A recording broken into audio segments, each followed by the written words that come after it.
الناس من يقول آمنا بالله وباليوم الآخر وما هم بمؤمنين يخادعون الله والذين آمنوا وما يخدعون إلا أنفسهم وما يشعرون في قلوبهم مرض فزادهم الله مرضا ولهم عذاب أليم بما كانوا يكفرون. ترجمہ ومن الناس من يقول آمنا بالله، اور لوگوں میں بعض ایسے بھی ہیں جو کہتے ہیں ہم ایمان لائے اللہ پر، وبالیوم الآخر، اور آخرت کے دن پر، وما هم بمؤمنین، حالانکہ وہ ایمان لانے والے نہیں. یخادعون اللہ، اپنی نظر میں، اپنے اندازے کے مطابق، اپنی سوچ میں وہ دھوکہ دیتے ہیں اللہ کو. والذین آمنوا، اور وہ لوگ جو ایمان لائے، وما یخدعون الا انفسهم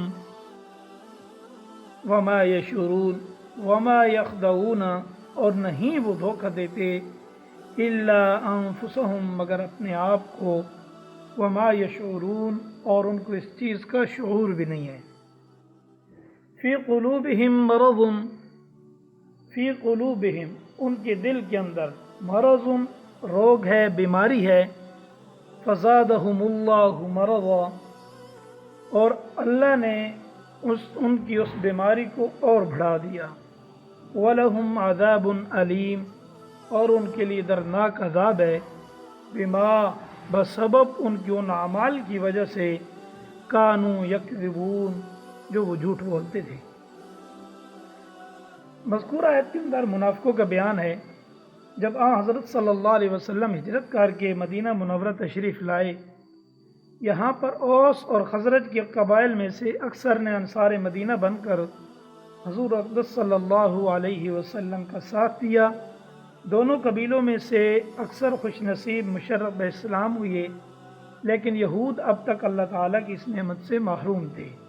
ان میں سے صرف ایک حضرت عبداللہ بن سلام رضی اللہ تعالیٰ عنہ نے اس سچے دین کو قبول کیا تھا، اور اس وقت تک منافقوں کا خبیث گروہ قائم نہ ہوا تھا.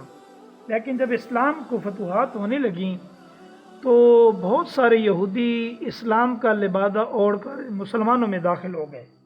مال غنیمت، صدقات کے لالچ، مسلمانوں کی فتح کے خوف سے انہوں نے ایسا کیا، لیکن وہ آخر کار رسوا ہوئے. یہ اس کی مثال ہمارے پڑوس میں بھی یہی کچھ ہوا ہے. وہ ابھی بہت سارے لوگ ان کے ساتھ ملے، لیکن ان کا مقصود صرف دنیاوی فائدے حاصل کرنا، دنیاوی مفاد ہے، اور کچھ بھی نہیں ہے. اور ان کا بھی انجام آخرکار یہی ہونا ہے. اور وہ نہ صرف جو ہے اس سے پیچھے رہ گیا، بلکہ بری طرح ناکام و نامراد ہوئی ہے. اور ان کا بھی حال کچھ ایسا ہی ہونا ہے. تو اللہ تعالیٰ نے ان کا حال بیان کرتے ہوئے فرمایا کہ ظاہراً تو یہ کہتے ہیں کہ ہم اللہ تعالیٰ اور آخرت پر ایمان لائے، مگر دل سے مسلمان نہیں. وہ اپنی اس منافقت سے اللہ تعالیٰ اور مومنین کو دھوکہ دینا چاہتے ہیں کہ ظاہری طور پر چونکہ ہمیں بھی مسلمانوں میں شمار کیا جاتا ہے تو ہم ان سے مال غنیمت، صدقات وغیرہ وصول کر لیتے ہیں. گویا ہم اللہ تعالیٰ کو بھی دھوکہ دے رہے ہیں اور مومنوں کو بھی دھوکہ دے رہے ہیں. جبکہ اللہ تعالیٰ فرما رہے ہیں کہ وہ ہمیں دھوکہ نہیں، بلکہ وہ اپنے آپ کو دھوکہ دے رہے ہیں، نہ سمجھی کی وجہ سے آگے بڑھ رہے ہیں، اور اس کے انجام بڑا برا ہونا ہے. آگے منافقین کے حال پر مزید روشنی ڈالی اور ارشاد ہوتا ہے کہ ان کے دلوں میں بڑا مرض ہے. یہاں ان منافقین کے باطن کی خرابی اور عقائد کے فساد کو مرض اور بیماری سے تعبیر فرمایا. یہ لفظ مرض ان کے نفاق، شک و تردد، کذب و انکار پر در پردہ رسول اللہ صلی اللہ علیہ وسلم سے اور ایمان والوں سے عداوت، بغض، حسد، یہ ساری چیزیں اس کے اندر شامل ہیں. آگے بتایا گیا کہ شک و نفاق اور بغض و حسد کی یہ بیماری جو ان کے دلوں میں لگی ہوئی تھی، یہ کم ہونے کے بجائے روز بروز بڑھتی گئی.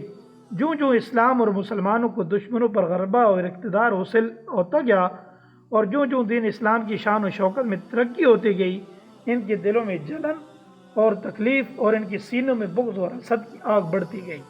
جو قرآن نازل ہوتا ان کا کفر و نفاق بڑھتا جاتا، کیونکہ ہر آیت کے ساتھ وہ منافقانہ سلوک کرتے، بظاہر اسے مانتے لیکن دل میں اس کا انکار کر دیتے۔ تو ان کی یہ بیماری انہی کی بدعمالیوں اور بدپریزیوں کا نتیجہ تھی۔ آخرکار یہ اپنے اس خطرناک مرض کی وجہ سے ہلاکت میں پڑیں گے اور دائمی عذاب اور دردناک سزا کے مستحق ہوں گے۔